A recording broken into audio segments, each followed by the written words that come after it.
Hello dear students. बेटा modern physics अगर आप नीट के सिलेबस की बात करें तो एक बहुत ही छोटा सा पार्ट है, लेकिन एक बहुत ही इंपॉर्टेंट पार्ट है।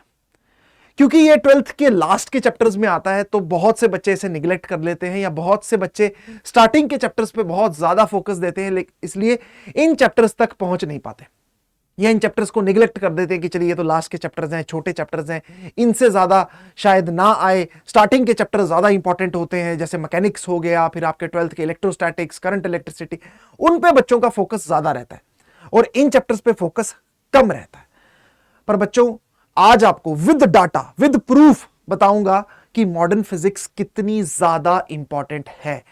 पर ईयर जो है वो मॉडर्न फिजिक्स से कितना पोर्शन आता है और कितनी आसानी से ये मार्क्स आप स्कोर कर सकते हो। बस कुछ चीजों का अगर आप ध्यान रखो तो बहुत आसानी से आप मॉडर्न फिजिक्स के सभी क्वेश्चंस कर ले जाओगे और ये फ्री फंड के मार्क्स होंगे। मैं हमेशा अपनी क्लास में भी ये बात बोलता हूं कि बेटा हर क्वेश्चन के मार्क्स 4 ही रहने वाले हैं, तो चाहे आप रोटेशन का डिफिकल्ट सवाल करके आओ या मॉडर्न फिजिक्स का इजी सवाल, मार्क्स आपको 4 ही मिलेंगे।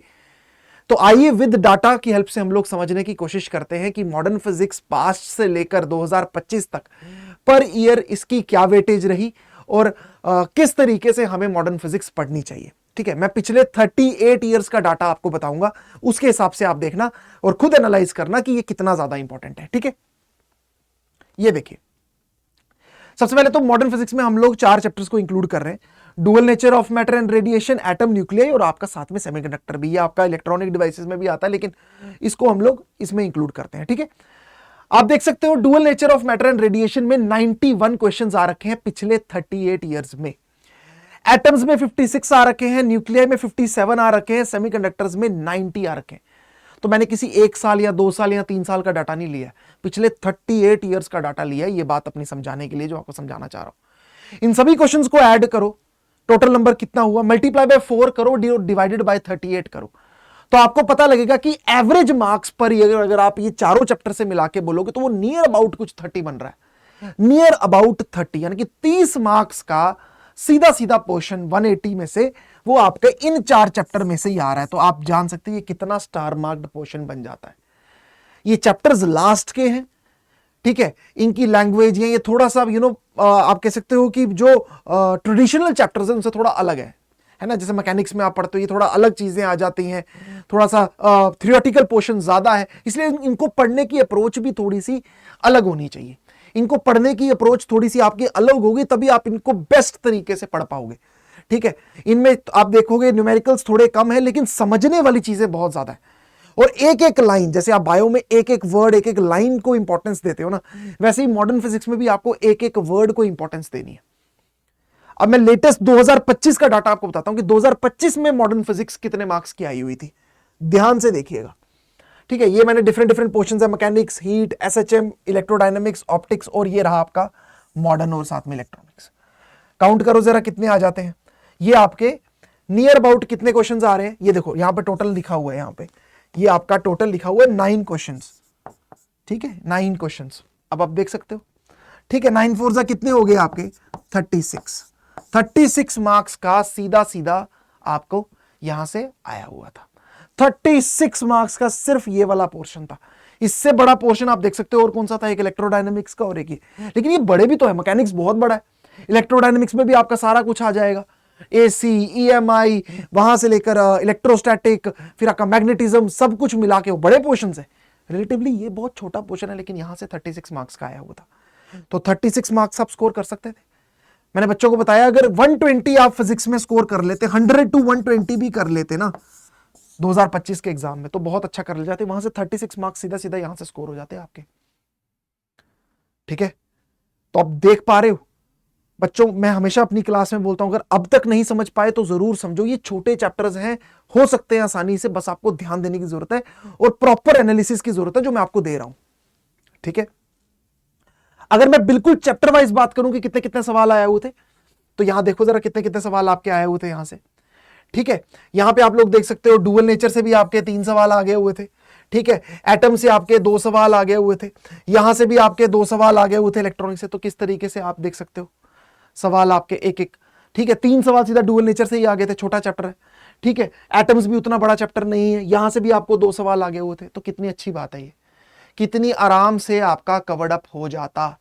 ठीक है, हाँ उन्होंने मॉडर्न में आई थिंक ईएम वेव्स को भी कैलकुलेट कर लिया, लेकिन फिर भी आप यहां पे भी करो तो 7 × 4 28, मैं ईएम वेव्स को नहीं इंक्लूड कर रहा हूं, वो भी बहुत छोटा सा चैप्टर, लेकिन सिर्फ आप इसको भी करो 28 मार्क्स यहां से स्कोर कर लेते आप, 20 नियर अबाउट 30 मार्क्स तो यहां से हो जाते आपके। अब बेटा जरूरत है आपको इसकी सिलेबस को समझने की, मैं आपको सिलेबस बताता हूं कि सिलेबस कितना है, नीट का सिलेबस के अकॉर्डिंग हर चैप्टर का कितना कितना सिलेबस है। ठीक है, सबसे पहले अगर हम लोग बात करें डुअल नेचर की, तो देखो क्या है, जो बेसिक्स आपका रहता है फोटो इलेक्ट्रिक इफेक्ट, सबसे ज्यादा मेन फोटो इलेक्ट्रिक इफेक्ट है, ये आपका मोस्ट इंपॉर्टेंट है, इसको मैं मोस्ट इंपॉर्टेंट बोलूंगा। उसके बाद आपका हार्ट्स एंड लेनर्ड्स ऑब्जर्वेशन आ गया, Einstein's photo electric equation again बहुत ज्यादा इंपॉर्टेंट, स्टार मार्क्ड चीज आ गई। Particle nature of light, matter waves, dual nature, ये डी ब्रॉगली, ये अगेन आपका बहुत ज्यादा इंपॉर्टेंट हो जाता है इसमें। तो इसमें अगर मैं बात करूं तो photo electric effect, equation of photo electric effect और डी ब्रॉगलीज इक्वेशन सबसे इंपॉर्टेंट पोर्शन आपका बन जाता है। 3 सवाल आए थे, 3 सवाल 2025 में, 3 सवाल यहां से आए हुए थे, तो इसको छोड़ने की भूल बिल्कुल भी मत करना। ठीक है, नेक्स्ट अगर हम लोग बात करें एटम्स एंड न्यूक्लियाई की, तो अल्फा पार्टिकल स्कैटरिंग जो आपका रदरफोर्ड मॉडल आ जाएगा, बोर्स मॉडल, एनर्जी लेवल्स हैं, कंपोजिशन, फिर आपका न्यूक्लियाई में क्या आ जाएगा, ये आपका composition of size of nuclear, एक फॉर्मूला होता है इसमें, R =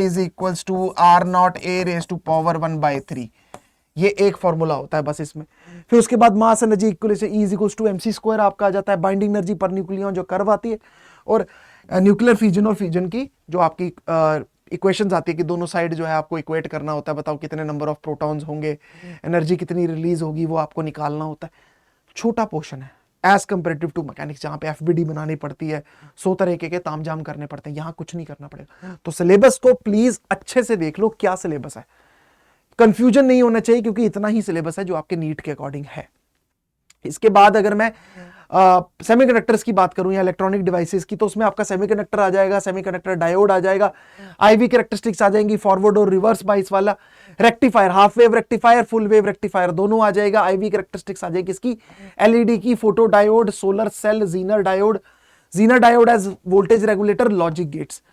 नई वाली एनसीईआरटीज में लॉजिक गेट्स हट चुका है, और ये आपके सोलर सेल, जीनर डायोड ये सब हटा चुके हैं, लेकिन नीट के सिलेबस में है, तो ओल्ड एनसीईआरटी से इसको कवर अप कर लेना। ठीक है, ये वाला पोर्शन आप ओल्ड एनसीईआरटी से कर लेना, लॉजिक गेट्स वगैरह ये सब आपके वहां पे कवर हो जाएंगे।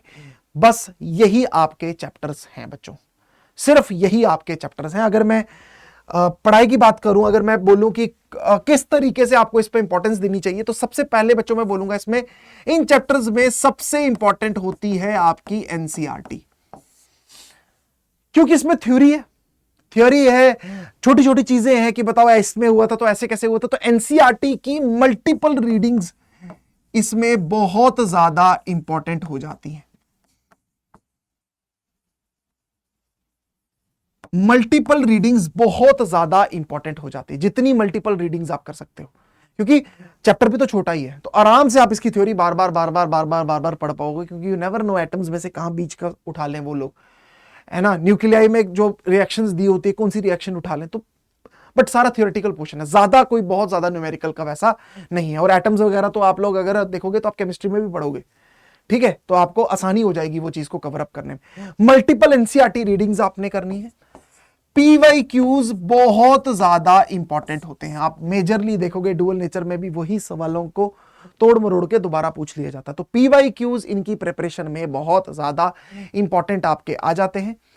एनसीईआरटी में मेरा मतलब है एनसीईआरटी की थ्योरी भी आपने मल्टीपल रीडिंग्स, और साथ में एनसीईआरटी के जो क्वेश्चंस आपके होते हैं वो आपने जरूर करने हैं। और थर्ड नंबर पर मैं बोलूंगा क्लास नोट्स, टीचर ने जरूर आपको अच्छे अच्छे सवाल करवाए होंगे, सिर्फ यही 3 चीजें अगर आप कर लो मोर देन इनफ है। यही 3 चीजों को अच्छे से कर लोगे, एनसीईआरटी की थ्योरी, एनसीईआरटी के क्वेश्चंस, पीवाईक्यूज, क्लास नोट्स अगर आप कवर अप कर लोगे तो सबसे अच्छे तरीके से आपकी तैयारी हो जाएगी। बच्चों आपने देखा पिछले में भी 28 to 35 मार्क्स का आपका आ गया हुआ था, और नियर अबाउट 30 मार्क्स का आता ही आता, तो 30 मार्क्स तो नहीं छोड़ने हैं। 30 मार्क्स आपके यहां से हो गए, और कुछ स्ट्रॉन्ग पोर्शन हो गया तो 120 प्लस आपका बन जाएगा। बट मैंने वही कहा, एक होता है पढ़ना, एक होता है ग्रिप बनाना। तो मैं चाहता हूं कि आप मॉडर्न फिजिक्स पे अपनी ग्रिप बनाओ, आपकी ग्रिप बने मॉडर्न फिजिक्स में, ठीक है। कहीं से भी सवाल आ जाए, थोड़ा सा भी तोड़ मरोड़ के कर लो। ये PYQs अगर आपको लग रहा है कि हाँ यार ये पोर्शन थोड़ा सा टफ भी बना सकते हैं, तो ये कितना ही छोटा सा ही है। तो PYQs NEET plus JEE Mains दोनों के कर लो, छोटा ही पोर्शन है, ठीक है, तो दोनों के कवर अप हो जाएंगे। जेई मेंस के भी कर लो साथ में, ठीक है। तो आपको ये रहेगा कि इससे बड़ा लेवल तो नहीं जा सकता, ठीक है। तो इन चैप्टर्स को छोड़ने की भूल आपने बिल्कुल नहीं करनी है बच्चों। मैंने विद एनालिसिस समझाया, कोई ऐसी बात नहीं बोल दी कि मॉडर्न फिजिक्स इंपॉर्टेंट है। तो मुझसे कोई बच्चा अगर पर्सनली पूछेगा कि नीट 2026 में, तो तुमने देख लिया खुद ही डाटा, 30 मार्क्स का आने वाला है, 30 मार्क्स का आने वाला है, 30 मार्क्स के करीब का मॉडर्न फिजिक्स आपको आएगा ही आएगा, ठीक है। हाँ, तो 25 तो मिनिमम, मतलब कुछ भी हारी हालत में भी 25 का तो है ही, और अप टू 35-36 भी जा सकता है, ठीक है। जो कि हमने ट्रेंड से देखा है, तो ट्रेंड को स्टडी करना बहुत ज्यादा इंपॉर्टेंट है। पिछले 38 ईयर्स का ट्रेंड आपको बताया। तो बच्चों फटाफट से लग जाओ, ठीक है। जो बच्चे बोर्ड्स देने वाले हैं उनके लिए तो वैसे भी ये चैप्टर्स आपने पढ़ना ही है, तो अच्छा है ना, नीट के लेवल तक, नीट के लेवल का आप लोग रिवाइज कर लो अच्छे से, ठीक है। और बाकी जो बच्चे ड्रॉपर्स हैं उनके लिए भी मैं बोलना चाहता हूं कि इन चैप्टर्स को मत छोड़ना, चाहे कुछ भी, छोटे चैप्टर्स हैं, फटाफट से एक एक चैप्टर एक एक दिन में हो जाएगा आपका, तो कोई दिक्कत नहीं रहेगी। लेकिन अगर लास्ट तक छोड़ के जाओगे, इसको समझने में बहुत दिक्कत होगी। अगर आप पहली बार लास्ट में जाके पढ़ोगे, अभी पढ़ डालो, रिवीजन करने में आसानी हो जाएगी, तो आपके मार्क्स भी आप बहुत आराम से यहां पे स्कोर कर लोगे। तो बेटा फटाफट से लग जाओ तैयारी में, ठीक है। अब मैं लेता हूं आपसे इजाजत। टेक केयर, गुड बाय, मेहनत जिंदाबाद।